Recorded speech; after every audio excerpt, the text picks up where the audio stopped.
Тавтай амарцгаач үзэгчтэй Монголын мэдээлэл виз цагийн хүрд мэдээллийн хөтөлбөрийнхөө 5 гарагийн дугаарыг хүрэхэд бэлэн боллоо.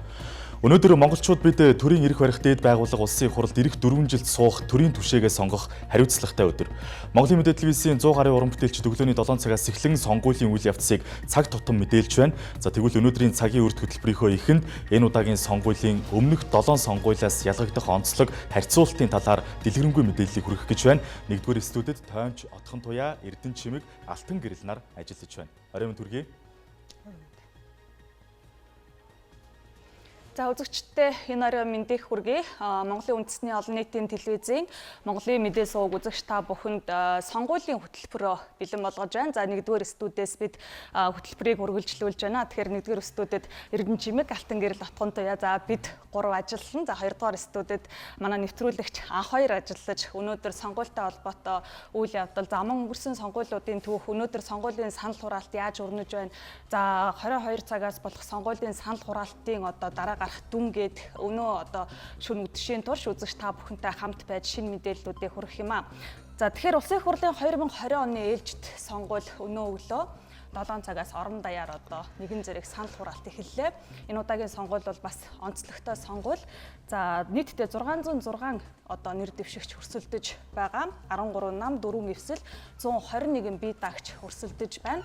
За түүнээс гадна дэлхийн нийтээр тархаад байгаа COVID-19-тэй холбоотойгоор за мөн ариутгал халдваргүйжүүлэлтийг барьсан улсын онцгой комисс болоод эрүүл мэндийн яамнаас хүч байгаа чиглэлийг баримтлсан ийм сонгуул болж байна. За үзэгч та бүхэнд дэлгэцэн дээр бид 1996 оноос хойш сонгуульд нэр дэвшиж байсан нэр дэвшигчдийн тоог харуулж байгаа юм а. Тэгэхээр 1996 онд 302 нэр дэвшигч өрсөлдөж байсан байна.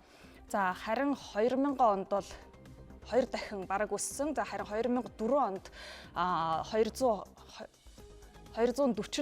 За энэ жилийн үед бол 606 нэр дэвшигч өрсөлдөж байгаа юм. За тэгэхээр сонгуульд нэр дэвшигчдийн тоо бас сонгуулийн тогтолцоотой холбоотой ингэж дээшээ доошоо өсдөг ийм зүйл бас анзаарагддаг. За тэгэхээр өмнөх сонгуулиудын оролцож байсан түүхийг үзэгч та бүхэнд бид хичнээн нэр дэвшигч оролцож байсан бэ гэдгийг үзүүллээ. За энэ жилийн үед бол 13 нам, 4 эвсэл, 121 бие даагч өрсөлдөж байгаа сонгуулийн онцлогуудаас та бүхэнд үргэлжлүүлэн өргөж байна. Хууль эрх зүйн үед бас нэлээд ийм онцлогтой сонгуул болж байгаа. Ингээд Тоймч, Эрдэнэ Чимэг үргэлжлүүлнэ. За баярлалаа. Тэгэхээр Монгол улсад улсын хурлын сонгуулийн тухай хууль бол 1992 онд бол батлагдаж, за улсын хурлын сонгуулийг зохион байгуулах эрх зүйн үндсийг бол тавьсан гэж үздэг. 1992 онд батлагдсан сонгуулийн тухай хуульд бол 2005-11 онд бол нэмэлт өөрчлөлтүүд бол орж ирсэн. За үүнээс гадна 2015 онд бол улсын хурлын сонгуул болон ерөнхийлөгчийн сонгуул, орон нутгийн сонгуулийг сонгуулийн тухай нэгдсэн хуулиар бол зохион байгуулж ирсэн. Тэгээ энэ сонгуулийн тухай хуульд бол 2016 онд бол 4 удаа, 2017 онд 2 удаа нийтдээ 6 удаа нэмэлт өөрчлөлт бол оруулсан байдаг.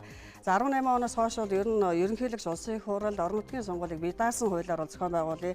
Хуулийн процесс бол нэлээд өрүүц байдлаар суулгах ёстой гэдэг бол хуульчдын бас ийм ирмэлзэл олон нийтийн дуу хоолой бол бий болсон. Тийм учраас энэ удаагийн 8 дахь удаагийн парламентын сонгуул бол бие даасан улсын хурлын сонгуулийн тухай хуулиар бол зохион байгуулагдаж байна. За энэ хуулийг бол 2019 оны 12 сарын 20-нд бол улсын хурлаар баталсан. Тэгэхээр сонгуулийн тухай энэ хууль бол 12 бүлэг, 81 зүйлтэй. Тэгэхээр сонгуулийн хууль бол хэд хэдэн онцлог шинжүүд бол орсон байна гэж бол үзэж байгаа. Тухайлбал сонгуулийн зардал, ил тод байдлыг бол нэлээд нарийн хянж тусгаж өгсөн. За үүнээс гадна сонгуулийн үеэр хандивыг бол нэмэгдүүлсэн. Иргэн 5 сая, хуулийн этгээд 20 хүртэлх сая төгрөгийн хандив үзүүлж болно. За үүнээс гадна авилга, албан тушаалын гэмт хэрэгт холбогдсон альва этгээдэд бол нэр дэвшүүлэхгүй байх энэ хуулийн нарийн зохицуултыг бол хийж өглөө. За үүнээс гадна захин орчинд бол сурталчилгаа хийсэн. Мөн захин орчинд бол гүтгэлэг явуулахгүй гэдгийг сонгуулийн хуульд бол тодорхой нарийвчилж оруулж ирсэн. За улс төрийн намууд эвсэл байгуулж сонгуульд оролцож болно. За намуудын олонх эвслээс гарсан бол эвслийг тарсан тооцно гэдэг энэ хуулийн зохицуулт байна. За төрийн жинхэнэ албан агч болон төрийн болон орон нутгийн өмчит үйлдвэрийн газрын захирал, дэд захирал дарга, дэд дарганаар улсын хурлын сонгуульд өрсөлдөхөөр бол 2020 оны 1-р сарын 1-ээс өмнө бол албан тушаалаа өгсөн байгаа. За үүнээс гадна шилжилт хөдөлгөөнийг бол 2-р сарын 1-ээс өмнө хязгаарласан. За түүнчлэн сонгуулийн сурталчилгаа бол 18 хоног байсан бол 21 хоног болгоод сонгуулийн сурталчилгааг бол бас нэмэгдүүллээ. За сонгуультай холбоотой маргаан бол олон нийтийн анхаарал байдаг. Тухайн сонгуулийн жил болон дараагийн жилүүдэд сонгуулийн маргаан бол үргэлжилдэг бол энэ удаагийн сонгуулийн хуульд оруулсан нэг онцлог нь бол тухайн сонгуулийн жилдээ сонгуулийн маргааныг бол эцэслэнэ гэдэг энэ нарийн зохицуулалт оруулж ирлээ. За үүнээс гадна бол гадаадад ажиллаж амьдарч байгаа монголчууд бол энэ удаад сонгуульд санал өгөхгүй.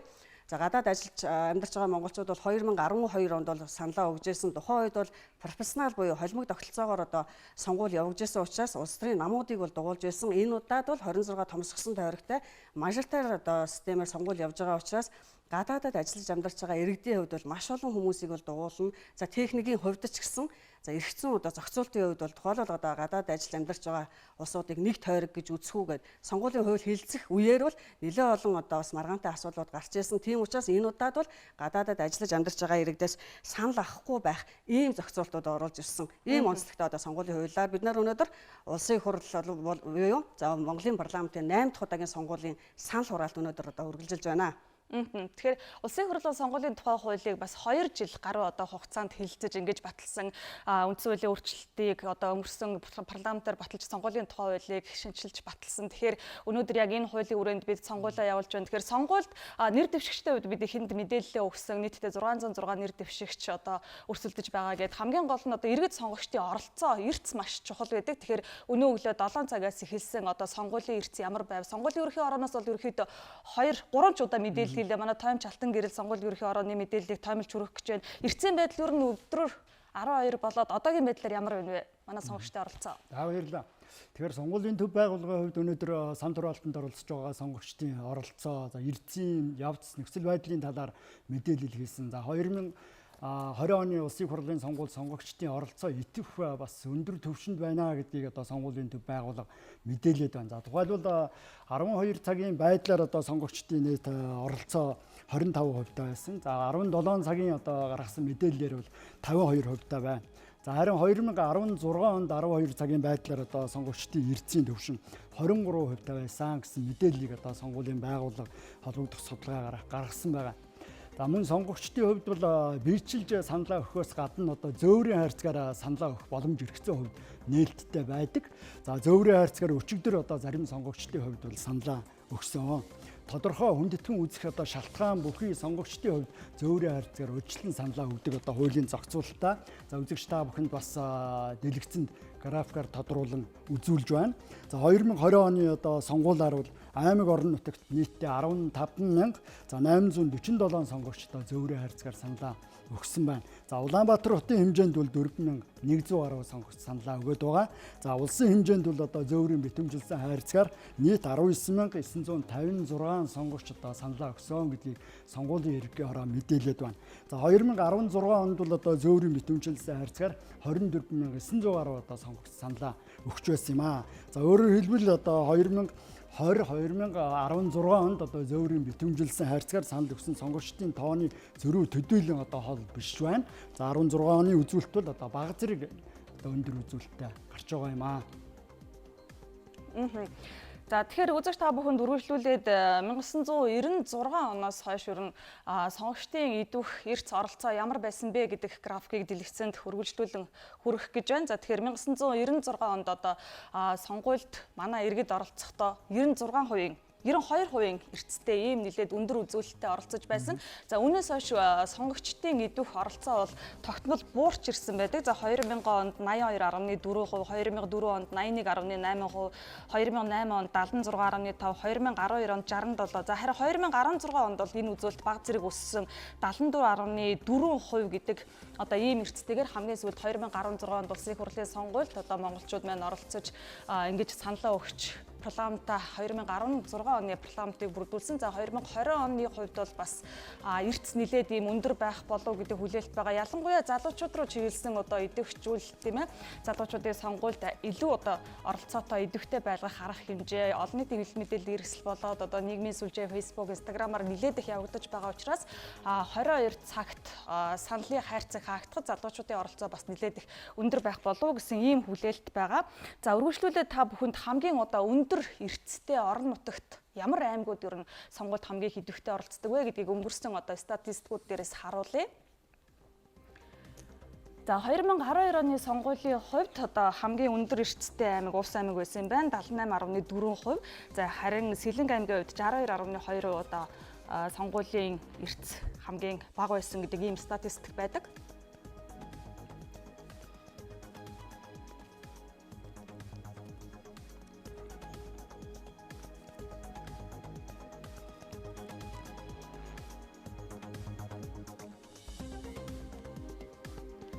2016 оны үед за 2016 онд Баяуулгын аймаг 87.7%-тай одоо улсын хурлын сонгуульд сонгогчид нь хамгийн өндөр эрсдэлтэй оролцож байсан байна.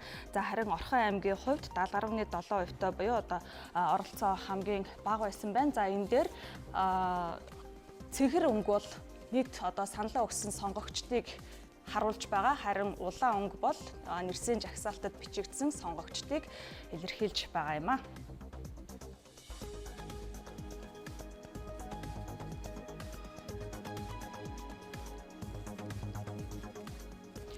За тэгэхээр орон нутгийн хувьд бол өглөө сонгуул 7 цагт нээлттэй хийснээс хойш маш идэвхтэй сонгогчид оролцож 22 цагтаа ер нь уралдаж саналаа өгдөг сонгогч нэлээд ховор байдаг. Орон нутгийнхны хувьд бол сонгуулийн оролцоо их өндөр.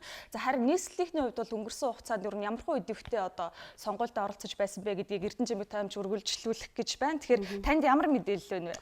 Тэгэхээр 2016 он дээр бол сонгуулийн нийслэлийн их оролцоотой холбоотой мэдээлэл байна. Яг үнэхээр чиний хэлснээр 12 онд бол одоо 64%-тай оролцож байсан нийслэлийнх нь бол 16 онд бол 74% хүрсэн байгаа. Тэгэхээр дэлгэцэн та бүхэнд 2012 оны сонгуулийн эрсцийг бол харуулж байна. За хамгийн өндөр эрсцтэй нь бол 64.7% эрсдэгээр Баянгол дүүрэг бол оролцож байсан юм байна.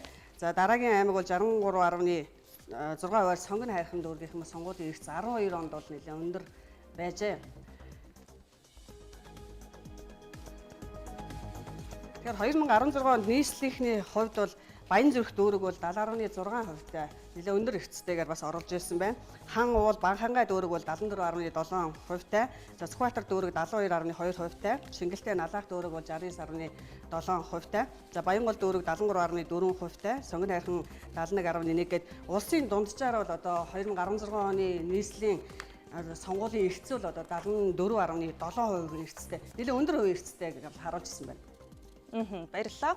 Тэгэхээр монголчуудын хувьд бол 1990 оноос хойш харьцангуй одоо залуу ардчлал гэж үздэг. Сая хэлсэн бид 8 дахь удаагийн одоо улсын хурлын сонгуулиа хийж байна. Тэгэхээр бусад улс орнуудтай харьцуулахад бас монголчуудын сонгуулийн эрс идэх бол харьцангуй өндөр байдгаа гэдэг ийм одоо бас үзүүлэлтүүд байдаг. За өнөөдөр яг энэ талаарх дэлгэрэнгүй мэдээллийг бас сонгуулийн үдэш орой учраас бид үзүүлэх ёстой. Тэгэхээр Монгол улсын хувьд бол ер нь бусад дэлхийн улс орнуудтай харьцуулахад одоо сонгуулийн эрс идэх оролцоо нь ямар байна вэ? Алтан гэрэл таймчид энэ дээр нэлээд дэлгэрэнгүй тоо баримтууд байгаа.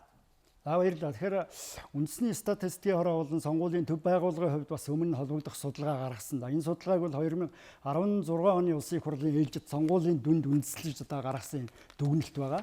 За энэ дүгнэлт судалгаанаас үзвэл одоо бусад улс орнуудтай харьцуулахад 2016 оны сонгуулийн одоо сонгогчдын эрс оролцооны төвшин ямар байсан бэ гэдгийг нэлээд тодорхой харуулсан. Үзэгч та бүхэнд одоо дэлгэцэнд одоо тодруулж графикаар харуулъя.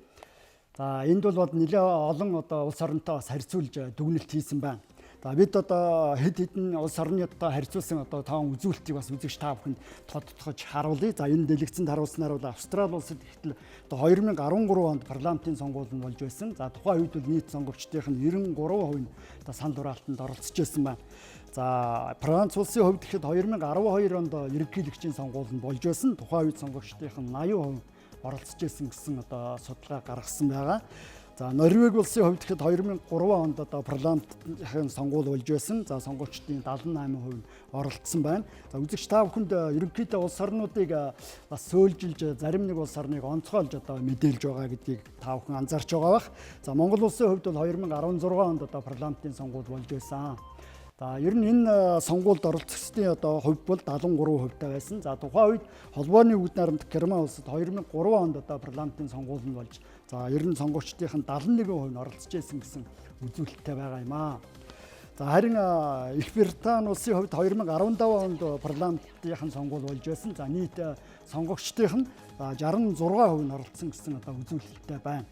За Америкийн нэгдсэн улсын хувьд 2014 онд парламентын сонгуул нь болж байсан. 2015 онд ерөнхийлөгчийн сонгуул нь болсон.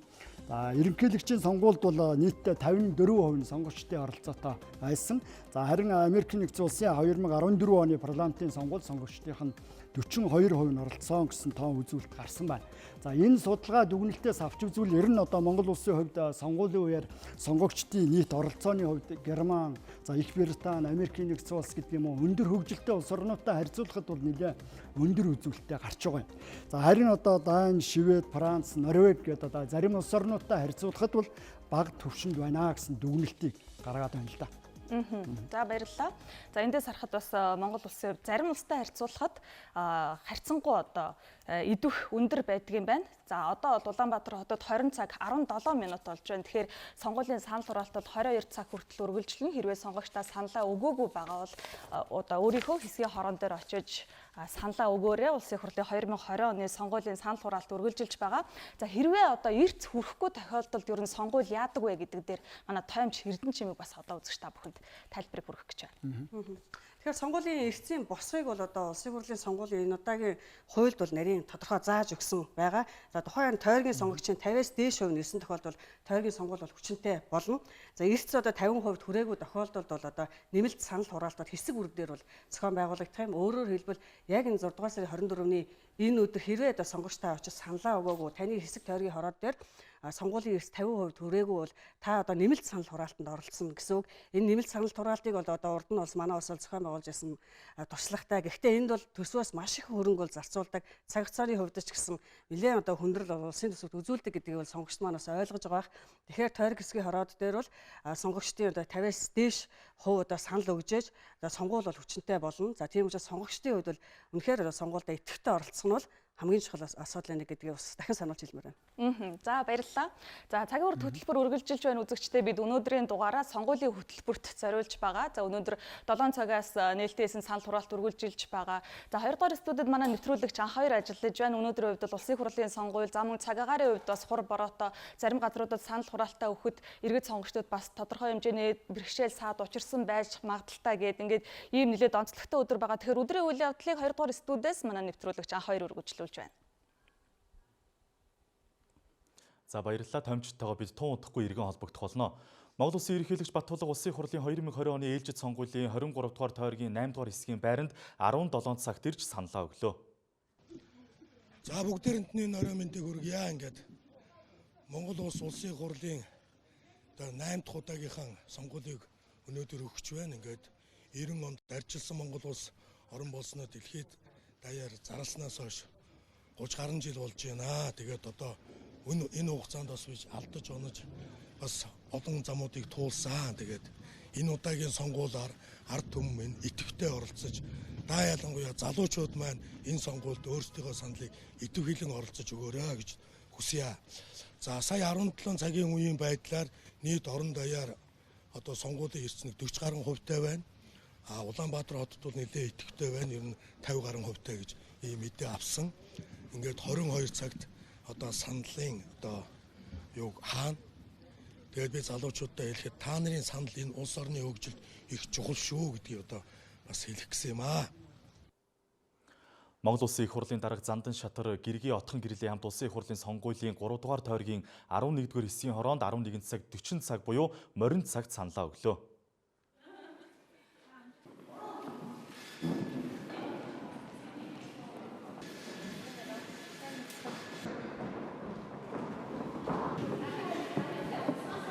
Нийт сонгогчтой хандан таны сонголт мэрэгэн багталтгай Монгол төрийн эрх баригчдад байгууллага сонгох таны үндсэн хуулийн суур эрхээ хараа тусаар хэрэгжүүлэх үзэг барьж саналаа өгтөө төрөө барьж байгаа гэдгээ гүнээ ухамсарлаж одоо Монгол улсын ирээдүйн төлөө Монгол улсын сайн сайхны төлөө таны сонголт мэрэгэн багталтгай.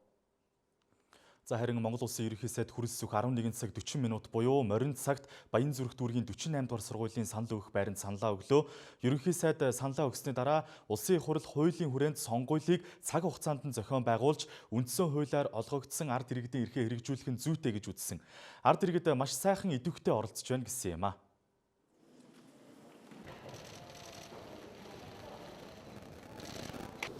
Тэгээ Монголынхаа нийт ард түмэнд сонгуульдаа сайхан идэвхтэй оролцоороо нэг ялангуяа одоо манай залуучууд маань сонгуульдаа сайхан идэвхтэй оролцохыг уриалж байна. Одоо төрийн эрх баригчдад байгуулгын улсын их хурлд нэр дэвшсэн бүх нам эвсэл бие даагч нартай сонгуульд нь бүгдэнд нь амжилт хүсье. Улсын их хурлын сонгуульд одоо ямар нэгэн хил амгүй, маргаангүй тийм ээ шодрог сайхан ард түмнийхээ одоо эрхийг зөрчихгүйгээр хүн болгон сайхан идэвхтэй оролцсон төр улсаа эмхлэнд байгуулсан ийм сайхан сонгуул болно гэж би одоо итгэж байна. Одоо 1-р студид ажиллаж байгаа томчидтойгоо иргэн холбогдъё. За энэ удаагийн улсын хурлын сонгуулийн сонгогчдын нэрсийн жагсаалтад бүртгэгдсэн иргэдийн тухай сонирхолтой мэдээллүүдийг хүргэх болно. Анхаарлаа хандуулж байгаад баярлалаа үзэгчдээ 1-р студиэс хөтөлбөр үргэлжилж байна. За сонгуулийн эрсдэлтэй холбоотой мэдээллийг үзэж та бүхэнд үргэлжлүүлээ өргөе. За яг 17 цагийн байдлаар 18-аас 25 насны одоо сонгогчдын 43% саналаа өгсөн гэдэг ийм тоон үзүүлэлт гарсан байна. За сонгуулийн ерөнхий орооноос эртний мэдээллийг ойр ойрхон давтамжтайгаар мэдээлж байгаа. За тэгэхээр сонгуулийн идэх оролцооны хувьд бол сонгогчдын нас ахих тусам за идэх оролцоо өндөр байдаг. Харин залуучуудын хувьд бол нэлээд одоо хойрог байдаг гэдэг ийм статистик үзүүлэлтүүд өнгөрсөн одоо 2012, 16 болоо тэрнээс өмнөх одоо сонгуулиудаар гарч байсан. За 4 жил болоод 8 жилийн өмнөх одоо үйл явдалтай харьцуулахад бол өнөөдөр залуучууд руу хандсан одоо сонгуулийн улс төрийн оролцооны одоо ийм идэвхжүүлэлт харьцангуй өндөр болсон. Олон нийтийн мэдээллийн хэрэгсэл, замун одоо сошиал нийгмийн сүлжээгээр дамжуулж одоо залуучуудыг улс төр сонгуульд идэвхтэй оролцуулах ийм боломжуудыг бас нээж өгч байгаа гэдэг нь бол өнөөдрийн энэ тооноос харагдаж байна. Тэгэхээр 18-аас 25 насныхны 43% саналаа өгсөн байна. 26-аас 40 насныхны 44% нь за саналаа өгсөн. Харин 41-ээс 55 насны одоо сонгогчдын 59% саналаа өгөөд байгаа юм байна. За сонгогчдын хувьд бол эрдэс бас харьцангуй одоо өндөр харагдаж байна. Гэхдээ санал хураалт ус болоогүй сонгуульд оролцож саналаа өгч амжаагүй сонгогчдын хувьд бол одоо саналаа өгөх хугацаа хангалттай байгаа юм а. Ингээд тоймч алтан гэрэл мэдээллийг үргэлжлүүлж байна. Ер нь одоо өмнөх сонгуулиудад гарч байсан статистикуудаас танилцуулах уу? Тэгэхээр энэ сонгогчдын насны бүлэг оролцоо за цаг хугацааны хувьд хэдийд одоо эдийн насны сонгогчид саналаа илүү төлхөө өгч байна, санал хураалтанд идэвхтэй оролцож байна гэдэг талаар үндэсний статистикийн хороо сонгуулийн ерөнхий хороо бас гаргасан судалгаанд тодорхой одоо тайлбаруудыг дурдсан байгаа. За энэ судалгаанаас бас үзэгчтэй дэлгэцэнд бас тийтрээр графикаар тодруулж одоо бас харуулъя. За энэ судалгаанаас үзвэл өглөөний нэг 8 цагаас 10 цаг хүртэлх хугацаанд бол 45-аас 60 болон за 60-аас дээш насны сонгогчид одоо санал хураалтанд илүү олноороо оролцож байна гэсэн дүгнэлт гарсан байна. За харин 18-аас 35 насны сонгогчдын хувьд бол одоо харьцангуй цөөн тоотой оролцож байсан гэсэн одоо судалгааны дүгнэлт гарсан байгаа. За харин үдийн 12 цагаас 14 цагийн хооронд сонгогчдын санал өгөх оролцоо эрс нэмэгдсэн үзүүлэлттэй байна. За харин үдээс хойш оролцоо нь одоо буурсан үзүүлэлттэй. Орой эргээд одоо 21 цагаас 22 цагийн хооронд бага зэрэг одоо оролцооны түвшин өссөн юм үзүүлэлттэй гэж судалгаагаар гарсан байгаа. За сая бас отгойгийн тайлбарт дурддагсан сонгогчид нас ах тусмаа одоо ерөн санал хураалтанд оролцох идэвхэн өндөр байна гэдэг тухайн асуудлыг ч бас үндэсний статистикийн хороо болон сонгуулийн байгууллагын гаргасан судалгаанд дурдсан байгаа. За сонгогчид нас ах тусам өглөө үдээс өмнө ялангуяа одоо санал хураалтанд оролцох хандлага тооны хувьд тохиолдлын хувьд бол одоо нэмэгдсэн гэсэн үзүүлэлт гарч байна. За сонгогчдын оролцоог насны бүлгээр нь бас тодруулж үзэж та бүхэнд хэлье. За насны бүлгийн хувьд нас ах тусмаа сонгуулийн идэвх нэмэгдэж байгааг бас хэд хэдэн тоон үзүүлэлтээр харуулсан байна. За тухайлбал 60-аас дээш насныхны хувьд 100 хүн тутмын одоо 97 санал хураалтанд оролцоон гэсэн дүгнэлтийг гаргаж байна. За сонгогчдын хүүсийн хувьд авч үзвэл эмэгтэйчүүдийн 76%, за эрэгтэйчүүдийн 70% санал хураалтанд оролцсон гэж 2016 оны улсын хурлын сонгуулийн бас тодорхой тоон үзүүлэлтэнд тулгуурлаж дүгнэлт хийсэн байна. За энэ дүгнэлтээс үзвэл ер нь сонгуулийн санал хураалтанд эмэгтэйчүүдийн хариуцлага идэвх нэлээд өндөр түвшинд байна гэж одоо холбогдох байгууллагууд судалгааны дүгнэлт гаргаад байна. За мэдээллийг та бүхэнд үргэлжлүүлээ өргөж байна. За тэгэхээр сонгуулийн тухай хуульд зааснаар бол нам эвслээс нэр дэвшиж байгаа нэр дэвшигчдийн 20-оос доошгүй хувь нь аль нэг хүүсийн одоо нэр дэвшигч байна гэдэг ийм заалт орж өгсөн. За энэ бол эмэгтэйчүүдийн хувьд бас сонгуульд нэр дэвших боломжийг илүү их нээж өгсөн. За гендерийн хувьд бол бас ийм харьцангуй болж байсан. Тухайн үед сонгогчдын 80% оролцож байсан гэсэн одоо судалгаа гаргасан байгаа. За Норвеги улсын хувьд гэхэд 2003 онд одоо парламентын сонгуул болж байсан. За сонгогчдын 78% оролцсон байна. За үзэгч та бүхэнд ерөнхийдөө улс орнуудыг бас сөөлжилж зарим нэг улс орныг онцгойлж одоо мэдээлж байгаа гэдгийг та бүхэн анзаарч байгаа бах. За Монгол улсын хувьд бол 2016 онд одоо парламент сонгуул болж байсан. За ер нь энэ сонгуульд оролцогчдын одоо хувь бол 73% байсан. За тухайн үед холбооны бүгд найрамдах Герман улсад 2003 онд одоо парламентын сонгуул нь болж за ер нь сонгогчдын 71% нь оролцож байсан гэсэн үзүүлэлттэй байгаа юм аа. За харин Их Британи улсын хувьд 2015 онд парламентын сонгуул болж байсан. За нийт сонгогчдын 66% нь оролцсон гэсэн үзүүлэлттэй байна. За Америкийн нэгдсэн улсын хувьд 2014 онд парламентын сонгуул нь болж байсан. 2015 онд ерөнхийлөгчийн сонгуул нь болсон.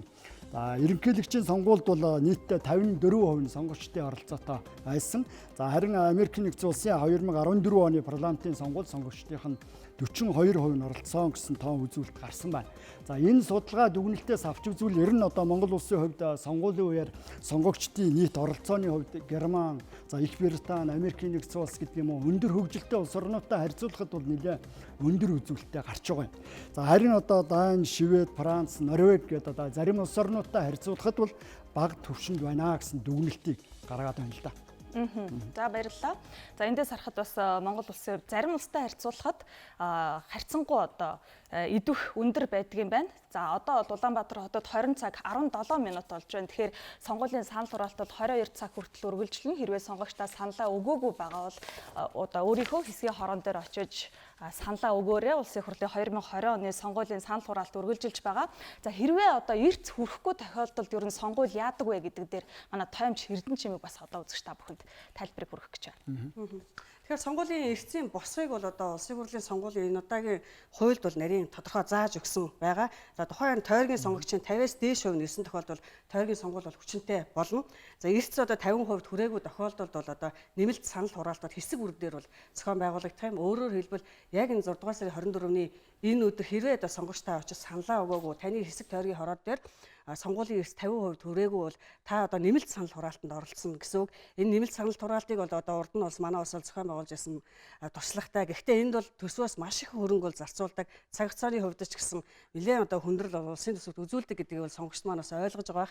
Тэгэхээр тойрог хэсгийн хороод дээр бол сонгогчдын 50-аас дээш хувь санал өгжээж сонгуул бол хүчинтэй болно. За тийм учраас сонгогчдын хувьд бол үнэхээр сонгуульд идэвхтэй оролцох нь бол хамгийн чухал асуудал нэг гэдгийг бас дахин сануулж хэлмээр байна. За баярлалаа.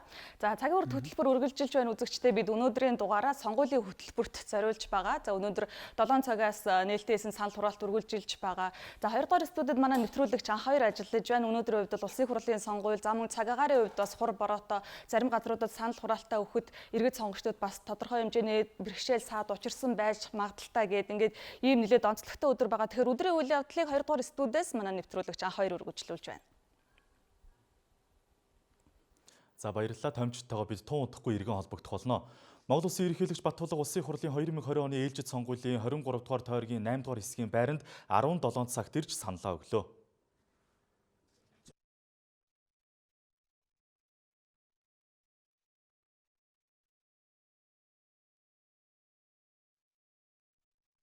Дарчилсан Монгол улс орон болсноо дэлхийд даяар зарласнаас хойш 30 гаруй жил болж байна. Тэгээд одоо энэ хугацаанд бас биш алдаж онож бас олон замуудыг туулсан. Тэгээд энэ удаагийн сонгуулиар ард түмэн идэвхтэй оролцож даа ялангуяа залуучууд маань энэ сонгуульд өөрсдийнхөө саналыг идэвхлэн оролцож өгөөрэй гэж хүсье. За сая 17 цагийн үеийн байдлаар нийт орон даяар одоо сонгуулийн эрснийг 40 гаруй хувьтай байна. Улаанбаатар хотод бол нэлээд идэвхтэй байна. Ер нь 50 гаруй хувьтай гэж ийм мэдээ авсан.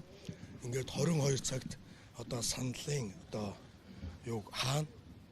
Тэгээд би залуучуудаа хэлэхэд та нарын санал энэ улс орны хөгжилд их чухал шүү гэдгийг одоо бас хэлэх гэсэн юм аа.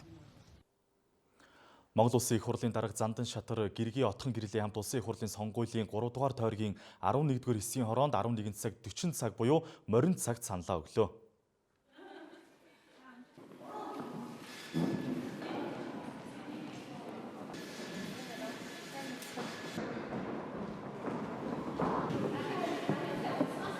Нийт сонгогчтой хандан таны сонголт мэрэгэн багталтгай.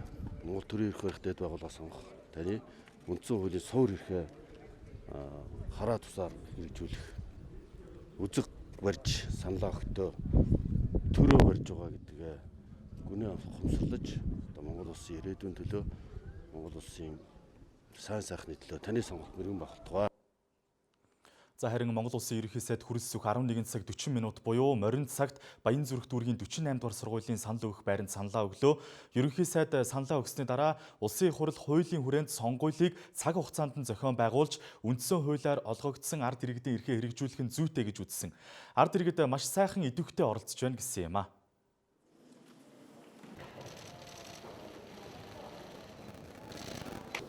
Тэгээ Монголынхаа нийт ард түмэнд сонгуульдаа сайхан идэвхтэй оролцоороо нэг ялангуяа одоо манай залуучууд маань сонгуульдаа сайхан идэвхтэй оролцохыг уриалж байна.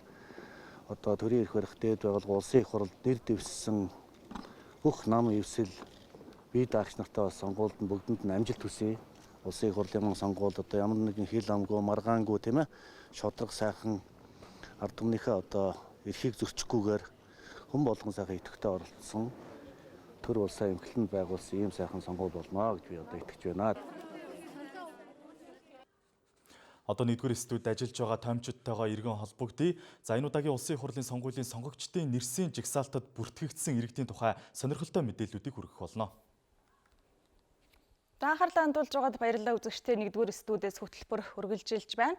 За сонгуулийн эрсдэлтэй холбоотой мэдээллийг үзэж та бүхэнд үргэлжлүүлээ өргөе. За яг 17 цагийн байдлаар 18-аас 25 насны одоо сонгогчдын 43% саналаа өгсөн гэдэг ийм тоон үзүүлэлт гарсан байна. За сонгуулийн ерөнхий орооноос эртний мэдээллийг ойр ойрхон давтамжтайгаар мэдээлж байгаа. За тэгэхээр сонгуулийн идэх оролцооны хувьд бол сонгогчдын нас ахих тусам за идэх оролцоо өндөр байдаг. Харин залуучуудын хувьд бол нилээд одоо хойрог байдаг гэдэг ийм статистик үзүүлэлтүүд өнгөрсөн одоо 2012, 16 болоод тэрнээс өмнөх одоо сонгуулиудаар гарч байсан. За 4 жил болоод 8 жилийн өмнөх одоо үйл явдалтай харьцуулахад бол өнөөдөр залуучууд руу хандсан одоо сонгуулийн улс төрийн оролцооны одоо ийм идэвхжүүлэлт харьцангуй өндөр болсон. Олон нийтийн мэдээллийн хэрэгсэл, замун одоо сошиал нийгмийн сүлжээгээр дамжуулж одоо залуучуудыг улс төр сонгуульд идэвхтэй оролцуулах ийм боломжуудыг бас нээж өгч байгаа гэдэг нь бол өнөөдрийн энэ тооноос харагдаж байна. Тэгэхээр 18-аас 25 насныхны 43% саналаа өгсөн байна. 26-аас 40 насныхны 44% нь за саналаа өгсөн. Харин 41-ээс 55 насны одоо сонгогчдын 59% саналаа өгөөд байгаа юм байна. За сонгогчдын хувьд бол эрдэс бас харьцангуй одоо өндөр харагдаж байна. Гэхдээ санал хураалт дуусах болоогүй сонгуульд оролцож саналаа өгч амжаагүй сонгогчдын хувьд бол одоо саналаа өгөх хугацаа хангалттай байгаа юм а. Ингээд тоймч алтан гэрэл мэдээллийг үргэлжлүүлж байна. Ер нь одоо өмнөх сонгуулиудад гарч байсан статистикуудаас танилцуулах уу? Тэгэхээр энэ сонгогчдын насны бүлэг оролцоо за цаг хугацааны хувьд хэдийд одоо эдийн насны сонгогчид саналаа илүү төлхөө өгч байна, санал хураалтанд идэвхтэй оролцож байна гэдэг талаар үндэсний статистикийн хороо сонгуулийн ерөнхий хороо бас гаргасан судалгаанд тодорхой тайлбаруудыг дурдсан байгаа. За энэ судалгаанаас бас үзэгчтэй дэлгэцэнд бас тийтрээр графикаар тодруулж одоо бас харуулъя. За энэ судалгаанаас үзвэл өглөөний нэг 8 цагаас 10 цаг хүртэлх хугацаанд бол 45-аас 60 болон за 60-аас дээш насны сонгогчид одоо санал хураалтанд илүү олноороо оролцож байна гэсэн дүгнэлт гарсан байна. За харин 18-аас 35 насны сонгогчдын хувьд бол одоо харьцангуй цөөн тоотой оролцож байсан гэсэн одоо судалгааны дүгнэлт гарсан байгаа. За харин үдийн 12 цагаас 14 цагийн хооронд сонгогчдын санал өгөх оролцоо эрс нэмэгдсэн үзүүлэлттэй байна. За харин үдээс хойш оролцоо нь одоо буурсан үзүүлэлттэй. Орой эргээд одоо 21 цагаас 22 цагийн хооронд бага зэрэг одоо оролцооны түвшин өссөн юм үзүүлэлттэй гэж судалгаагаар гарсан байгаа. За сая бас отгойгийн тайлбарт дурддагсан сонгогчид нас ах тусмаа одоо эрдэнэ санал хураалтанд оролцох итгэх нь өндөр байна гэдэг тухайн асуудлыг ч бас үндэсний статистикийн хороо болон сонгуулийн байгууллагын гаргасан судалгаанд дурдсан байгаа. За сонгогчид нас ах тусам өглөө үдээс өмнө ялангуяа одоо санал хураалтанд оролцох хандлага тооны хувьд тохиолдлын хувьд бол одоо нэмэгдсэн гэсэн үзүүлэлт гарч байна. За сонгогчдын оролцоог насны бүлгээр нь бас тодруулж үзэж та бүхэнд хэлье. За насны бүлгийн хувьд нас ах тусмаа сонгуулийн идэвх нэмэгдэж байгааг бас хэд хэдэн тоон үзүүлэлтээр харуулсан байна. За тухайлбал 60-аас дээш насныхны хувьд 100 хүн тутмын одоо 97 нот санал хураалтанд оролцоон гэсэн дүгнэлтийг гаргаж байна. За сонгогчдын хүүсийн хувьд авч үзвэл эмэгтэйчүүдийн 76%, за эрэгтэйчүүдийн 70% санал хураалтанд оролцсон гэж 2016 оны улсын хурлын сонгуулийн бас тодорхой тоон үзүүлэлтэнд тулгуурлаж дүгнэлт хийсэн байна. За энэ дүгнэлтээс үзвэл ер нь сонгуулийн санал хураалтанд эмэгтэйчүүдийн хариуцлага идэвх нэлээд өндөр түвшинд байна гэж одоо холбогдох байгууллагууд судалгааны дүгнэлт гаргаад байна. За мэдээллийг та бүхэнд үргэлжлүүлээ өргөж байна. За тэгэхээр сонгуулийн тухай хуульд зааснаар бол нам эвслээс нэр дэвшиж байгаа нийт нэр дэвшигчдийн 20-оос доошгүй хувь нь аль нэг хүүсийн одоо нэр дэвшигч байна гэдэг ийм заалт орж өгсөн. За энэ бол эмэгтэйчүүдийн хувьд бас сонгуульд нэр дэвших боломжийг илүү их нээж өгсөн. За гендерийн хувьд бол бас ийм харьцангуй дэвшилттэй хуулийн заалт болсон. Тийм учраас сонгуульд нэр дэвшиж байгаа эмэгтэйчүүдийн тоо бол жил ирэх бүр нэмэгдэж байгаа. За 2012 онд бол 174 одоо эмэгтэй нэр дэвшигч байсан бол энэ жилийн хувьд бол 151 нэр дэвшигч эмэгтэй одоо нэр дэвшигч байгаа юм. За хамгийн гол нь эмэгтэй нэр дэвшигчид сонгуульд өрсөлдөөд харин сонгогдож гарч ирж байгаа тоо нь бол яг нэр дэвшсэнтэйгээ харьцуулахад бас ийм буурсан үзүүлэлтүүд гарч байгаа. За 2000 онд 9 эмэгтэй нэр дэвшиж 9 сүүлийн улсын хурлд сонгогдож байсан юм байна. 2004 онд 33 эмэгтэй нэр дэвшихэд 5 сонгогдож байсан. За 8 онд 66-аас ердөө 3 эмэгтэй гишүүн сонгогдож байсан бол за 174-өөс дараагийнх нь 13 гээд. За харин энэ жилийн хувьд бол 151-ээс хэдэн эмэгтэй сонгогч одоо бас улсын хурлд гарч ирэх болов гэдэг ийм хүлээлт байгаа юм.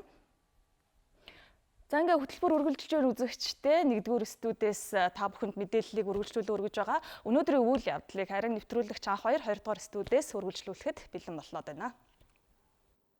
За томчид маань тун удахгүй 3 дахь удаага иргэн холбогдож сонгуульд оролцох шалтгаан болоод бус үйл явдлын тухай мэдээллүүдийг үзэгчид та бүхэнд хүргэх болно.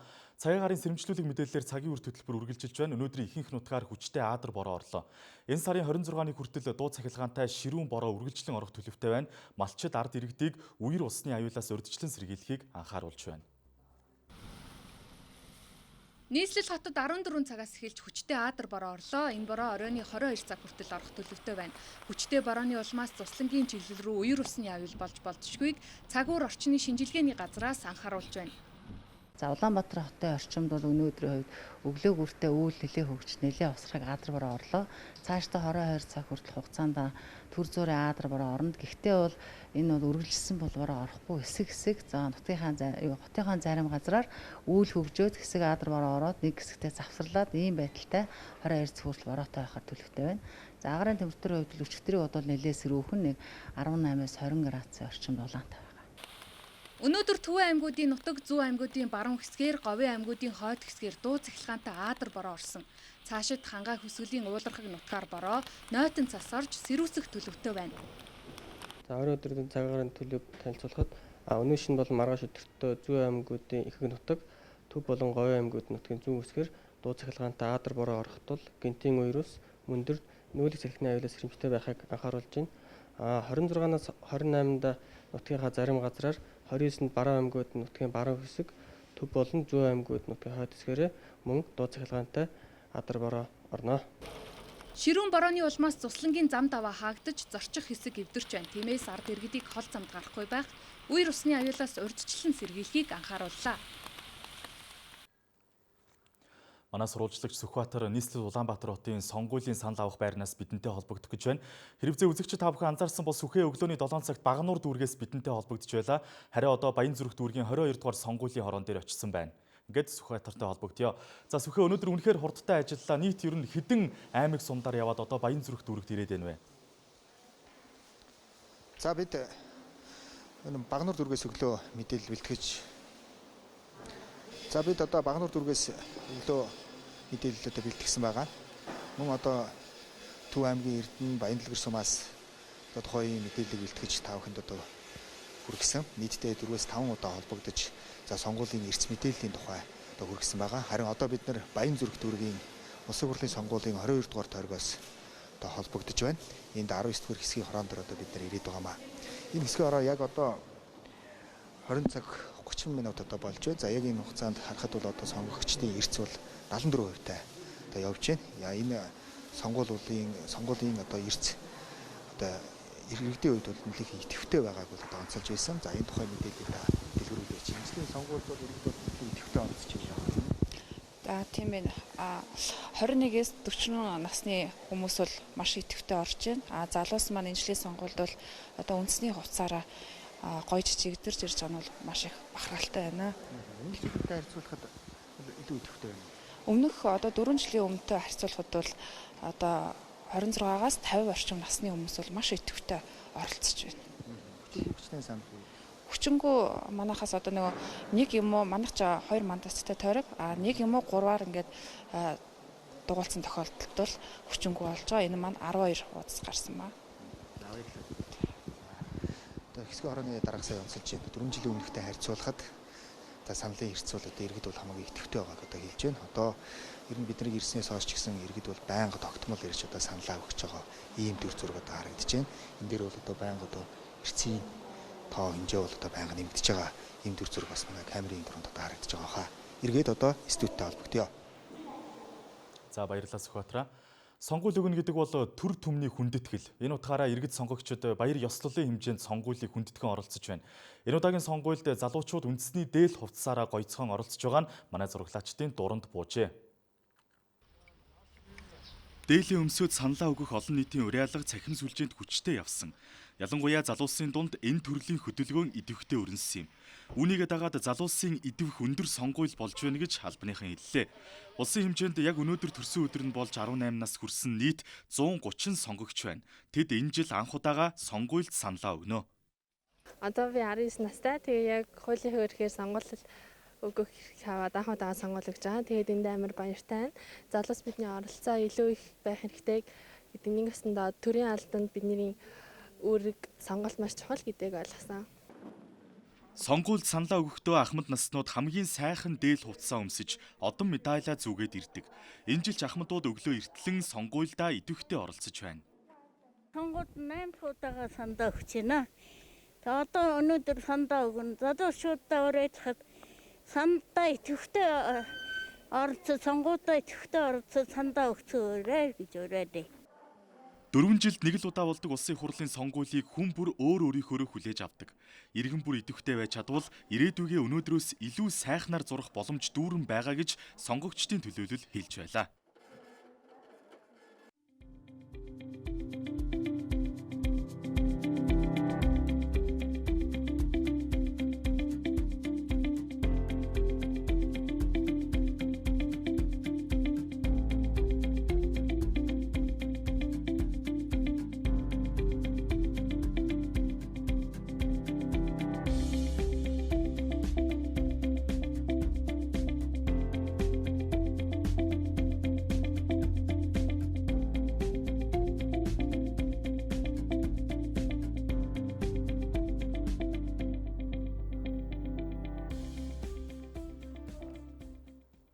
Өнөөдөр бид давхардсан тоогоор 30 гаруй аймаг сумдын сонгуулийн үйл явцын тухай мэдээллийг сурвалжлан хүргэсэн. Орон нутгад байгаа сурвалжлагчтайгаа ихэвчлэн 1-2 удаа, за заримтай нь бол 3 удаа холбогдсон. Одоо бид 3 удаа холбогдсон аймагуудын санал хураалтын үйл явцтай холбоотой багц мэдээллийг хүргэх гэж байна. Би сэтгүүлч Одон Чүмэг Сүхбаатар аймагаас холбогдож мэдээллийг хүргэж байна. Улсын хурлын сонгуулийн 12 дугаар тойрог Сүхбаатар аймагт нийтдээ 64 хэсгийн оронд 40.7 мянган иргэн саналаа өгөхөөр сонгогчийн нэрсийн чагсаалтанд бүртгүүлсэн байдаг. Тэгвэл 17 цагийн байдлаар нийт сонгогчдын 64.8% нь саналаа өгсөн гэх мэдээллийг аймгийн сонгуулийн орноос өгч байна. За Сүхбаатар аймгийн Эрдэнэ цагаан суманд бол бас Аадар бороо орж байгаатай холбоотойгоор зарим одоо хөдөөний хэсгийн хороодын одоо саналын дүнбэл бас хугацаанд амжиж ирэхгүй байгаа гэдэг ийм мэдээллийг бол өгч байна. За Сүхбаатар аймаг 2019 оны жилийн эцсийн тоолохоор 62.9 мянган хүн ам тоолуулсан байдаг. За нийт хүн амын 20.5%-ийг бол 18-аас 25 насны залуучууд эдэлдэг юм аа. За өмнөх сонгуулиудад бол 18-аас 25 насны залуучууд итэх бол 20-аас 30% байдаг гэсэн бол за 2020 оны энэ удаагийн сонгуульд 25-аас дээш насны залуучуудын итэх оролцоо урьд жилүүдээс өндөр байна гэдгийг сонгуулийн орноос өгч байна. Би сурвалжлагч ундрах Монголын мэдээд Булган аймгаас холбогдож байна. Улсын хурлын сонгуулийн 4-р тойрог Булган аймагт 17 цагийн байдлаар сонгогчдын эрс 55.6% байна. Нийт сонгогчдын 22,766 сонгогч нь саналаа өгсөн байна. За Булган аймаг 16 сум нэг тосгонтой Баян агт, Тэшиг, Орхон сумдуудын сонгогчдын эрс 63% хүрээд байгаа бол аймгийн төв Булган сумын сонгогчдын эрс хамгийн муу буюу 44.5% байна. За бусад сумдын хувьд 50% хүрсэн гэдэг мэдээллийг аймгийн сонгуулийн хорооноос өгöd байна. Би сэтгүүлч Инх Зүйл байна. Дорногов аймгаас мэдээлж байна. Дорногов аймагт сонгууль өгөх нэрийн жагсаалтад 44667 сонгогч саналаа өгөхөөр бүртгэгдсэн. За үүнээс 17 цагийн байдлаар 52.7% буюу 23541 иргэн саналаа өгөөд байна. За одоогийн байдлаар сонгуулийн санал хураалтад ямар нэгэн хүндрэл бэрхшээл гараагүй байна. Цагаагаар энэ нөхцөл байдал хэвийн үргэлжилж байна. Улсын их хурлын нээлттэй сонгуулийн 2 дугаар дуурайг буюу Баян үеийн аймагт 65258 сонгогч сонгуульд саналаа өгөхөөр нэрсийн жагсаалтад бүртгэгдсэн байгаа. Мөн аймгийн төв болон хөдөөгийн 12 сумын хэмжээнд нийтдээ 96 саналаа авах байр ажиллаж байгаа. Саналаа авах ажиллагааны хувьд зөрчил гомдлого харьцангуй бага тайван явагдаж байгаа. Гэхдээ сумын төвөөс салцлагдсан өөрийн холбооны сүлжээгөө зарим газруудад байрласан санал авах байруудаас сонгуулийн эрсдэлтэй холбоотой мэдээлэл тоглосон хугацаанд ирж чадахгүй байгааг албаны хүмүүс хэлж байна. Улсын хурлын сонгуулийн 5 дугаар тойрог 2 мандаттай Говьалтай аймгийн 18 сум 2 тосхон 87 багийн хэмжээнд 87 хэсгийн хороо санал хураалтын үйл ажиллагааг зохион байгуулж байгаамаа. За улсын бүртгэлтэй сонгогчийн тоо 37464 сонгогч байгаагаас яг одоогийн байдлаар буюу 17 цагийн дүн мэдээгээр 6296% нь санал хураалтанд оролцсон дүн мэдээг аймгийн сонгуулийн хорооноос бидэнд өглөө. Тодруулан хэлэх юм бол аймгийн Бигэр, Буугт, Тонхил, Хөхмөрт сумд хамгийн өндөр эрсдэлтэй буюу 70% саналын эрсдэлтэй байгаа бол хамгийн бага эрсдэлтэй сумдаар 9 булаг, Жаргалан, Эрдэнэ сумд нэрлэгдээд байгаамаа. Тодруулан хэлэх юм бол эдгээр сумдууд 57-аас 59% эрсдэлтэй байна. Улсын хурлын сонгуулийн 9-р тойрог Цахуу аймгаас сэтгүүлч Оюун Эрдэнэ мэдээллийг дамжуулж байна. 9-р тойрогт 2 мандатын төлөө 3 нам, 3 эвсэл, 3 бие дагч нийтдээ 14 нэр дэвшигч өрсөлдөж байгаамаа. 24 сумын 111 хэсгийн хороонд 47933 иргэн саналаа өгнө. За аймгийн сонгуулийн хорооноос өгч байгаа албан ёсны мэдээллээр 17 цагийн байдлаар 30250 сонгогч буюу нийт сонгогчдын 63.8% нь саналаа өгöd байгаамаа. Энэ нь бусад аймагуудтай харьцуулахад харьцангуй өндөр үзүүлэлт юм а. Бид одоо 1-р студид ажиллаж байгаа таймчдтайгаа холбогдоход бэлэн болсон байна. За мэдээж сонгуулийн хамгийн чухал зүйл бол сонгуулийн эрц байдаг. Тэгэхээр үүнтэй холбоотой сонирхолтой баримтуудыг манай таймчид үзэгчид та бүхэнд хүргэнэ. За баярлалаа. 1-р студиэс хөтөлбөр үргэлжилж байна. Тэгэхээр 17 цагийн байдлаарх сонгуулийн эрцийг сонгуулийн ерөнхий орооноос танилцуулсан. За 17 цагийн байдлаар бол 18-аас 25 насны одоо сонгогчдын эрц 43% байна гэдэг ийм одоо тоог сонгуулийн ерөнхий орооноос хэлж байгаа. Тэгэхээр залуучуудын идэх оролцоо энэ жил бас 50-аас дээш насныхныгаа давах болов гэсэн ийм хүлээлт байсан чиг 17 цагийн байдлаар бол харьцангуй одоо чадаагүй байна. Одоо 50-аас дээш насны хүмүүс бол 41-ээс 55 насных нь бол одоо 59% эрцтэй байгаа. Тэгэхээр сонгуулийн одоо эрц оролцоо гэдэг яагаад чухал юм бэ? Сонгуульд яагаад одоо иргэд оролцох ёстой юм бэ? Ялангуяа залуу үеийнхэн яагаад саналаа өгөх ёстой юм бэ гэдэг дээр манай таймч Эрдэнэ Жимэг тайлбар өргөх гэж байна.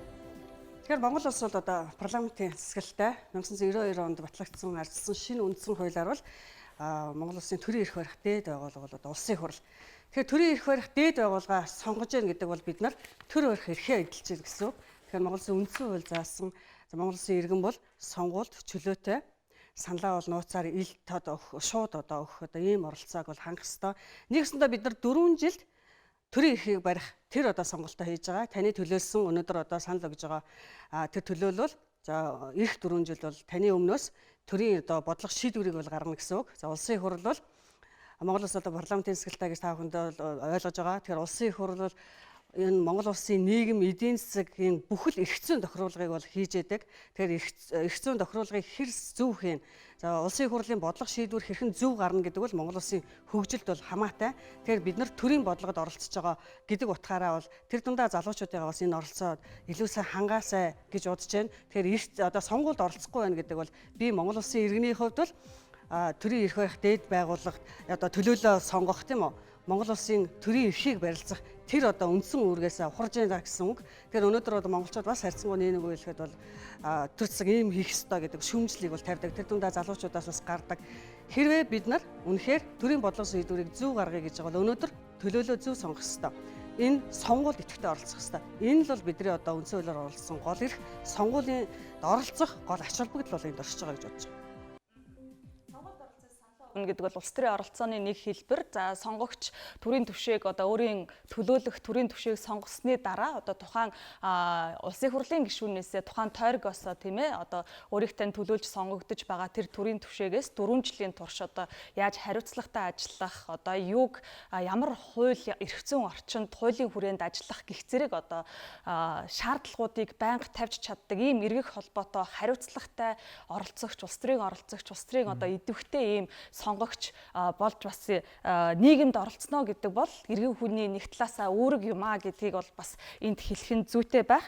За тэгэхээр сонгуулийн ерхий орооноос эртний мэдээллийг өгч байгаа. Ер нь өнгөрсөн бас 2012 он, 2016 оны одоо сонгуулийн эрт цагийн байдлаар ямар байсан, хүйсийн байдлаар ямар байсан, оролцоо ямар байсан бэ гэдэг дээр бид мэдээллийг та бүхэнд хүргэж байгаа. За ингээд алтан гэрэлд мэдээллийг шилжүүлье. Баярлалаа. Тэгэхээр сонгуульчдын оролцоо нас архих тусмаа бас идэвхэн нэмэгдэж гин гэдэг асуудлыг дөнгөж түрүү хөтөлбөрийн явцад бид дурдсан тайлбар хүргэсэн. За сонгуулийн ерөнхий хорооноос 2016 оны сонгуулийн дүнд үндэслэж гаргасан судалгаанаас үзэхэд бол тухайн үед 18-аас 25 насны залуучуудын оролцоо сан туршилтанд оролцсон байдал 50% байсан байна. Энэ бол одоо хамт насныхантай харьцуулахад харьцангуй доогуур бас үзүүлэлттэй байгаа. Ер нь залуучуудын оролцоо энэ сонгуульд одоо маш чухал нөлөөтэй байх ёстой юм а гэдгийг бас мэргэжилтнүүд, нийгмийн төлөөллүүд одоо байнга сануулдаг. За энэ удаач бас залуучуудын оролцоо бас харьцангуй доогуур байна гэдэг тухайн асуудлыг сонгуулийн төв байгууллага бас мэдээлсэн байгаа. За ер нь бол ахмадуудын хувьд бол 60-аас дээш насныхны 100 хүн тутмын бараг 97 нь одоо сонгуулийн сан туршилтанд оролцсон гэсэн одоо дүгнэлтийг 2016 оны сонгуулийн дүнд гаргаж одоо мэдээлсэн байна. За баярлалаа. За Улаанбаатар хотод одоо 20 цаг 42 минут болсон байна. Улсын хурлын сонгуулийн санал хураалт хүргэлжилж байгаа. Үзэгч та бүхэн, сонгуульч та бүхэн хэрвээ саналаа өгч амжаагүй байгаа бол өөрийн хэсгийн орон дээр очиж иргэний үргээ биелүүлж улсын хурлын сонгуультай идэвхтэй оролцоороо. За өнөөдрийн үйл явдлаас нэвтрүүлэгч авах баяр үзэгч та бүхэнд үргэлжлүүлэн өргөх гэж байна. За санал хураах байруудад бас манай сурвалжлага хэсгүүд одоо шууд дамжуулах багийнхан маань ажиллаж байгаа. Газар дээрээс мэдээллийг үзэгч та бүхэнд хүргэх болно. За түүнээс гадна өнөөдрийн одоо онцлог үйл явдлуудаас бас бид үзэгч та бүхэнд үзүүлэн тухайлбал Америкийн нэгдсэн улсаас одоо Монголын иргэний агаарын тээврийн тусгай үүргийн онгоц өнөө өглөө Улаанбаатар хотод газардсан. За түүнээс гадна COVID-19-тэй холбоотой бас мэдээлэл анхаарлын төвд байгаа. Тэгэхээр энэ удаагийн улсын хурлын сонгуул улсын онцгой комисс болоод эрүүл мэндийн яамнаас одоо гаргасан зөвлөмжийн дагуу аривтгал халдваргүй зүйлтийг хийж иргэдэд бас амны хаалт болоод бэлий зэрэг одоо хамгаалтын хэрэгслийг тарааж нэлээд бас юм өндөр түвшинд явагдаж байгаа. Тэгэхээр үйл явдлын мэдээллийг анх баяр студиэс хөрвүүлжлүүлээ өргөнэ.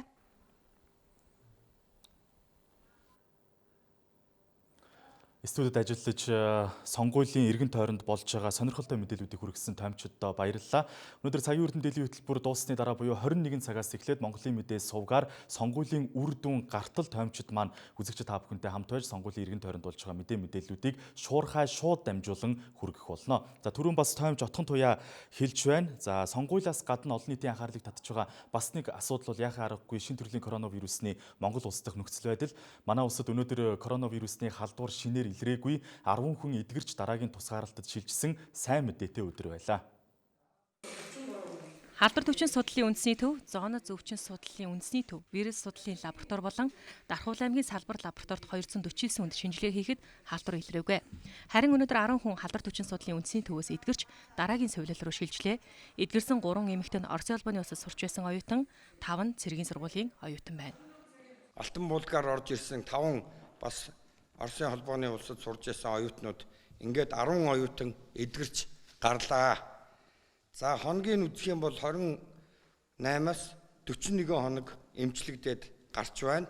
За нийтдээ Монгол улсад батлагдсан тохиолдол 215, үүнээс эдгэрсэн 168, эмчлэгдэж байгаа 47 хүн байна. Биеийн байдлыг үнэлэх юм бол 41 хөнгөн 6 хүндөвтөр байна.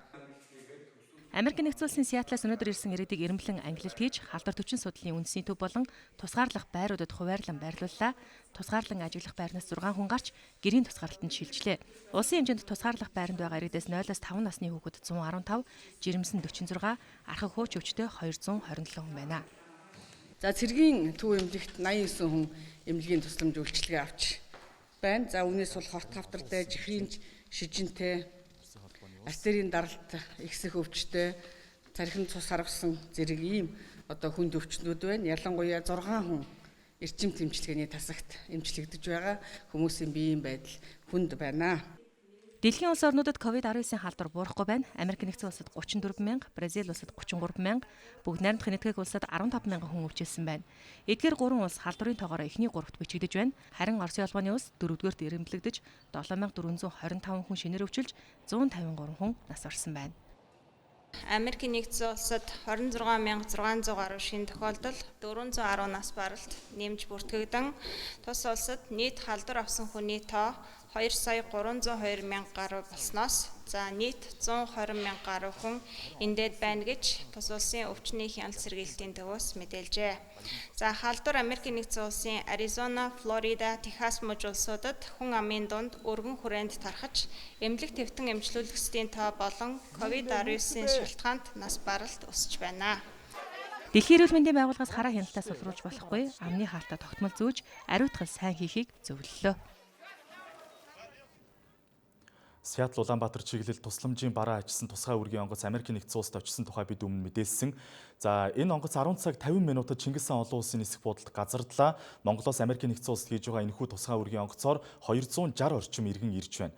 Түүнчлэн Монголынх гэдэг нь батлагдсан үлэг гөрүүлийн эртний олдуурыг авчирсан. За мөн бүгд найрамд Хятад улсад байгаа нутаг буц хөвсөлтэй 164 иргэнийг ойрын хугацаанд Дорногов аймгийн замын үүд хилийн бомтоор татан авах юм а.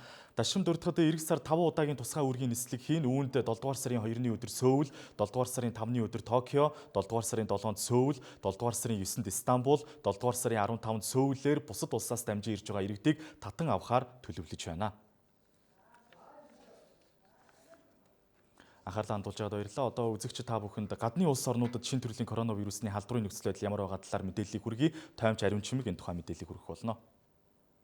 За Герман, Португал зэрэг Европын хэд хэдэн оронд COVID-19 цар тахлын халдвар нэмэгдсэнтэй холбогдуулж хязгаарлалт хөл хоройг сэргээж байна.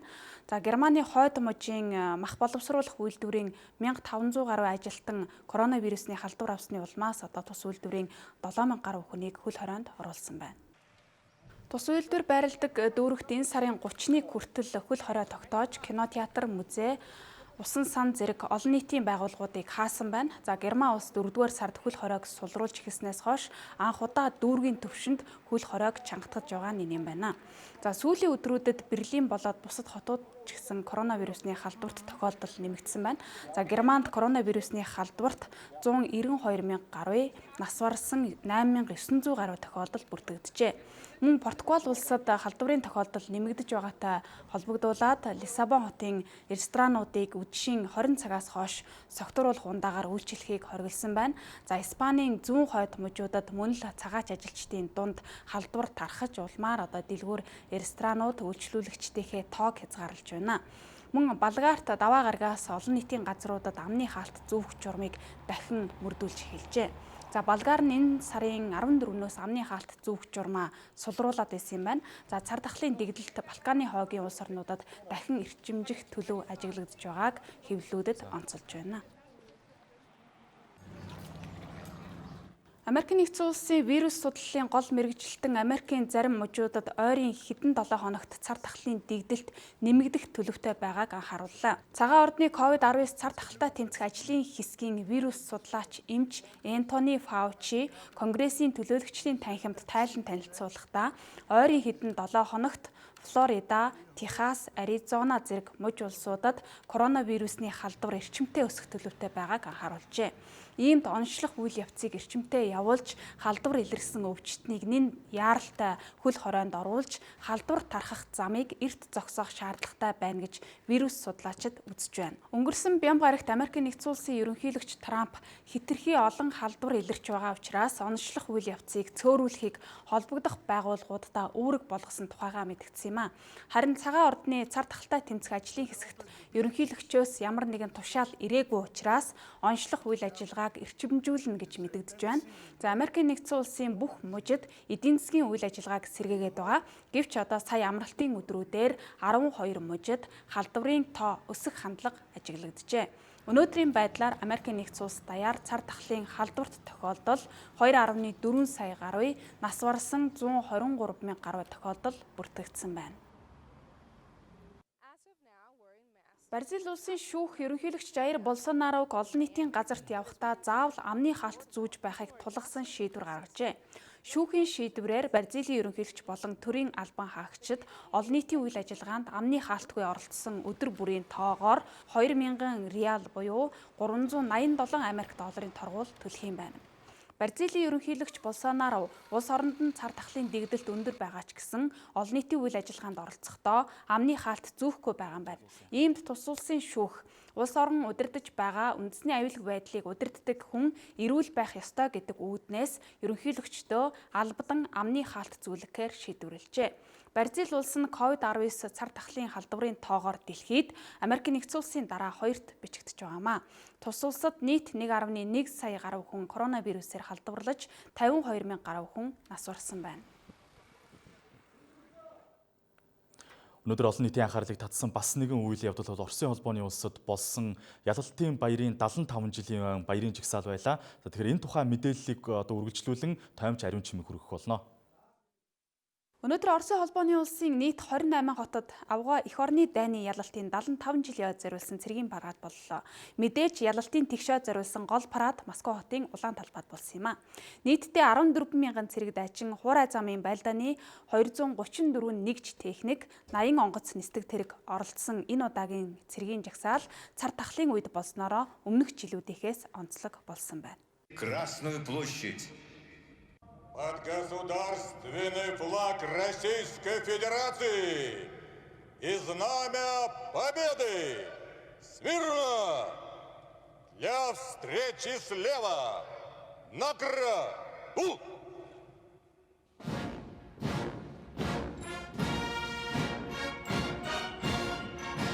Авгай эх орны дайны ялалтын ойд зориулсан цэргийн парадыг жил бүрийн 5 дугаар сарын 9-ний өдөр зохион байгуулж ирсэн уламжлалтай. Гэвч энэ жил COVID-19 цар тахал дэгдсэнтэй холбоотойгоор баярын энэ гол үйл ажиллагааг тодорхойгүй хугацаагаар хойшлуулахар шийдвэрлсэн юм а. Оросын албаны улсын ерөнхийлөгч Владимир Путиний шийдвэрээр энэ жил 1945 онд ялалтын анхны парад хийсэн 6 дугаар сарын 24-ний өдөр инхүү зохион байгууллаа. Тиймээс 1945 оны ялалтын анхны парадыг санагдуулах үйц түүхэн хэсгийг парадын эхний хэсэгт шигтгэж өгсөн нь гол онцлог гэж хэвлэлүүд онцолж байна. За энэ дагуу ялалтанд хүрэхэд онцгой үр гүйцэтгэж баатарлаг гавьяа байгуулсан 10 фронтын тугийг залж авгай эх орны дайны үеийн дөрмөт хувцас буу зэвсэг бүхий цэрэг дайчдын 11 хайрцаг жагссан юм а. Оросын холбооны улсын ерөнхийлөгч ялалтын парадын үеэр хэлсэн үгэндээ улаан армийн дайчид авгай эх орны дайныг ялалтанд хүрэхэд асар их үн төлснийг онцолж зөвлөлтийн ард түмэн нацизмын эсрэг тэмцлийн хүнд хүчрийг амссныг мартаж болохгүйг санууллаа.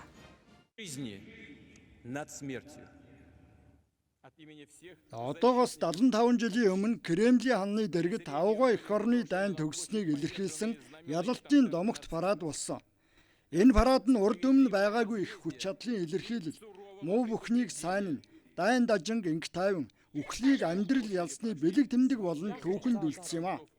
Эх орны хамгаалагчдын нэрийн өмнөөс дайнд ялагдсан фашистуудын туг дарцгуудыг энэ талбайд хайж байсан шудраг осны өшөө авалт бас хатуу ширүүн дохиод сануулга байсан юм. Улаан талбайгаар бүх фронт болоотын анги нэгтгэлийнхэн жагсаж байсан. Тэдний хувьд Батбөх хүчирхэг маршинд амбие үл хайрлан эх орныхоо төлөө баатарлагаар тулалдсан. Ялалт авчирсан. Дайны талбарт мөнхөрсөн. Сая дайчдын дурсгал гэд бүгд шингэсэн юм а.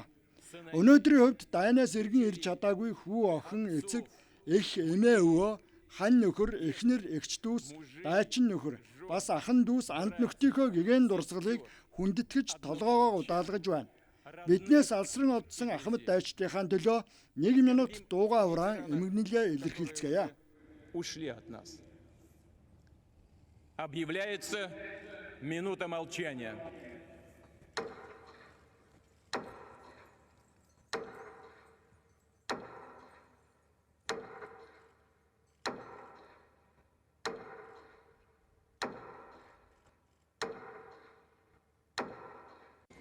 Улаан талбайн парадад Оросын холбооны улсын төдийгүй дэлхийн 13 орны цэрэг түүний дотор Монгол улсын зэвсэгт хүчний бие бүрэлдэхүүн жагслаа. Манай улсын цэргүүд ийхүү 2 дахь удаага улаан талбайн парадад жагсан нь энэ юм а. Хамгийн анх ялалтын 70 жилийн ойн жагсаалд Монгол улсын зэвсэгт хүчний цэрэг дайчид жагсаж байсан билээ. Ялалтын 75 жилийн ойд зориулсан энэ жагсаалын үргэлжлэх хугацаа ч өмнөх жилүүдийнхээс урт буюу 1 цаг 30 минут орчимд үргэлжиллээ. Коронавирусны халдвар Оросын холбооны улсад арилаагүй ч тус улсын эрх баригчид түүхэн энэ баярыг эрсдэлгүйгээр зохион байгуулахад онцгой анхаарсан байна. Халдвараас урьдчилан сэргийлэх хамгаалах бүхий л арга хэмжээг сайтар авсан учраас хүндэт зочид Ахмад Дайчидгээд 2500 гаруй иргэн зочин төлөөлөгч улаан талбайн эндэр дээрээс ялалтын парадаа үзэж сонирхжээ. Энэ жил Оросын холбооны улсын ерөнхийлөгч Владимир Путин Хятад, Америк, Энэтхэг, Япон зэрэг дэлхийн 30 гаруй орны төр засгийн тэргүүн нарыг ялалтын баярт урьсан. Тэдгээрээс Путиний урилгаар Казахстаны ерөнхийлөгч Касим Жомарт Токаев, Белорусын ерөнхийлөгч Александр Лукашенко болоод Узбекистан, Молдав, Серб, Кыргызстан, Тажикстан, Армени ерөнхийлөгчгээд дэлхийн 12 орны төр засгийн тэргүүнаар ялалтын 75 жилийн ойн цэргийн парадад оролцлоо. Харин энэ жил дэлхийд даяар цар тахалд эгдснээс үүдэн улс орнууд хөл хоройтой дотоод нөхцөл байдлаасаа болоод өргөдсөн зарим зочин, тухайлбал Францын ерөнхийлөгч Макрон, Японы ерөнхий сайд Абе нар урилгаа цуцлаж, Хятадын дарга Ши Шинжийн Энэтхэгийн ерөнхий сайд нар батлан хамгаалахын сайдаа тус илгээсэн байна. Ковид-19 цар тахалтай холбоотой хөл хорооны улмаас урагдсан зарим зочин ялалтын парадад оролцож чадахгүй болсныг Кремль ойлгож хүлээж авч байгаа гэж Оросын холбооны улсын ерөнхийлөгчийн хэвлэлийн төлөөлөгч Дмитрий Песков мэдгдсэн байна.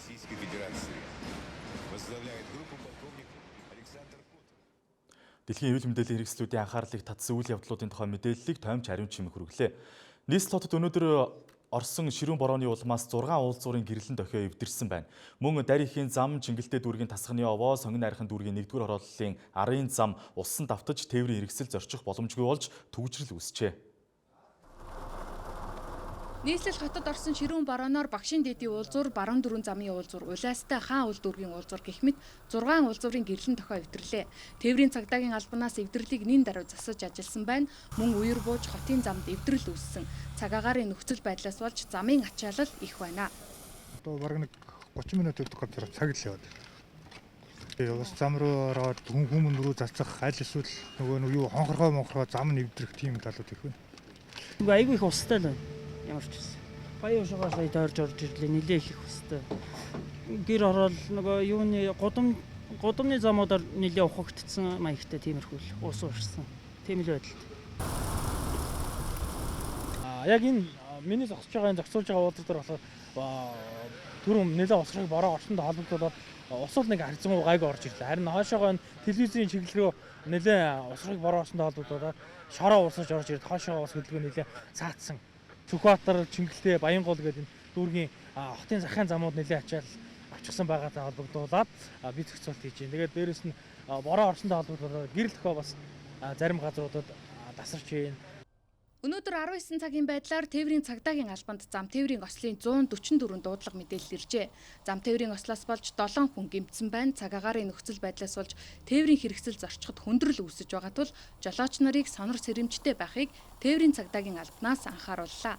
Тээврийн хэрэгслийн бүрэн бүтэн байдлыг хангаагүйгээс шалтгаалаад энэ усан дотор тээврийн хэрэгслүүд маань маш их унтарч хөдөлгөөнд орж байгаа жолоочдод бол нэлээдгүй хөдөлгөөнд саад учруулж байна. Дээрээс нь жолооч нар маань бас энэ шил арчиж гэдэг зүйлийг бас стандартын дагуу бүрэн бүтэн шил арчтай хөдөлгөөнд оролцоогүйгээс шалтгаалаад урд сонх юм харагдсангүй гэдэг тайлбартаагаар зам тээврийн осол хэрэгт холбогдох юм тохиолдлууд бас нэлээдгүй нэмэгдэх хандлагатай байна. За зорчих хэсэг дээгүүр бас маш их ус тогтсон байна. Тэгэхээр зэрэг хөдөлгөөнд орж байгаа жолооч нар маань санаатай болон самсаргүй байдлаар бас энэ тогтсон усан дээгүүр хөдөлгөөнд орцох үедээ тээврийн хэрэгслийн хурдыг зөв сонгож хөдөлгөөнд орох шаардлагатай. Цуслангийн чиглэл рүү ширүүн усархаг бороо орсноос болж үер буусан. Үерийн усанд ирсэн хог шороо замын ачаалалд нөлөөлжээ. Би та бүхэнд энэ өдөр эх оронд болоод хөлийн чанад болж өнгөрсөн онцлог үйл явдлын мэдээллүүдээс танилцууллаа. Монголын мэдээлэл виз 21 цагаас эхлээд сонгуулийн тусгай хөтөлбөрөө санал хураалтын урьдчилсан дүн гарах хүртэл хүргэх болно. Үзэгч та яг одоо 13 дугаар суваг дээр сувгаа тааруулж шууд шуурхай мэдээллүүдийг цаг алдалгүй хүлээн авч үзээрэй. Өнөөдрийн шууд мэдээллийн хөтөлбөрт манай тоймчид ажиллана. За манай тоймч отхон туяа, алтан гэрэл, за эрдэнэ чимэг нар ажиллаж үзэгч та бүхэнд сонгуулийн мэдээллүүдийг шуурхай хүргэх болно. Хөтөлбөрийн төгсөлд үзэгч та бүхэн өнөө шөнийн болоод маргааш өдрийн цаг агаарын мэдээллийг хүлээн авч үзнэ үү. Үлгий шөндөө 12, өдөртөө 23 градус дулаан. Улаангом шөнөдөө 12, өдөртөө 28 градус дулаан. Ховдод шөнөдөө 14, өдөртөө 27 градус дулаан. Алтайд шөнөдөө 8, өдөртөө 21 градус дулаан. Улаастайд шөнөдөө 7, өдөртөө 25 градус дулаан. Тосон цэнгэл шөнөдөө 6, өдөртөө 24 градус дулаан. Баян онгорч шөнөдөө 8, өдөртөө 24 градус дулаан. Мөрөнд шөнөдөө 10, өдөртөө 25 градус дулаан. Хатгалт шөнөдөө 4, өдөртөө 20 градус дулаан, дуу цахилгаантай бороо орно. Цэцэрлэг шөнөдөө 6, өдөртөө 22 градус дулаан, бороо орно. Хар хоринд шөнөдөө 8, өдөртөө 23 градус дулаан, бороотой. Арвайхэр шөнөдөө 9, өдөртөө 22 градус дулаан байна. Булганд шөнөдөө 8, өдөртөө 24 градус дулаан. Дарханд шөнөдөө 12, өдөртөө 27 градус дулаан байна. Эрдэнэ хотод шөнөдөө 10, өдөртөө 23 градус дулаан. Чойр шөнөдөө 11, өдөртөө 22 градус дулаан, бороо орно. Сүхбаатар шөнөдөө 12, өдөртөө 28 градус дулаан байна. Зүүн хараад шөнөдөө 13, өдөртөө 27 градус дулаан, дуу цахилгаантай бороо орно. 100 модод шөнөдөө 8, өдөртөө 20 градус дулаан. Багнуур шөнөдөө 8, өдөртөө 20 градус дулаан, Аадар бороо орно. Чингис хотод шөнөдөө 11, өдөртөө 21 градус дулаан, бороотой. Баруун уртад шөнөдөө 13, өдөртөө 22 градус дулаан, бороо орно. Чой болсон шөнөдөө 13, өдөртөө 22 градус дулаан, бороо орно. Мандалговь шөнөдөө 10, өдөртөө 23 градус дулаан байна. Далан задагдад шөнөдөө 12, өдөртөө 25 градус дулаан. Хам богдод шөнөдөө 16, өдөртөө 27 градус дулаан. Сайн шантад шөнөдөө 16, өдөртөө 25 градус дулаан, бороотой. Замын үдэд шөнөдөө 15, өдөртөө 25 градус дулаан, бороо орно. Харин Ниц Улаанбаатар хотод өнөөдөр шөнөдөө 10 градус дулаан, бороотой, маргааш өдөртөө 21 градус дулаан, бороо орох төлөвтэй байна.